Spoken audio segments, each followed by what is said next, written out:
ఈ సినిమాలో ఏం చెప్పాలనుకున్నారు? ప్లస్ ఇది గోల్డ్ మీద తీస్తున్న సినిమా అన్నారు కదా సార్. ఆల్రెడీ కేజీఎఫ్ అనేది ఒక బిగ్ స్పాన్లో వచ్చిన గోల్డ్ బ్యాక్ ఫిల్మ్ కదా.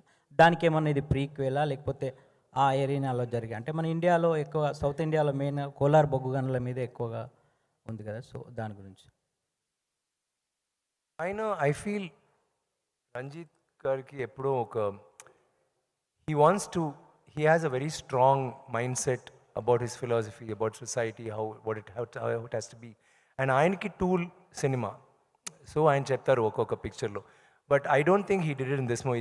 ఈ మూవీలో కూడా యూ విల్ హ్యావ్, వాళ్ళు మాత్రం అప్రెస్ కాదు, మేము అందరూ oppress in some way or the other అండి. So it's not like we're trying to advocate only that. ఈ పిక్చర్లో ఇట్స్ అ స్టోరీ. ఇప్పుడు టైటానిక్ చూస్తే స్టోరీ ఏంటండి? టైటానిక్ షిప్ గురించా లేకపోతే లవ్ గురించా? లవ్ కదా.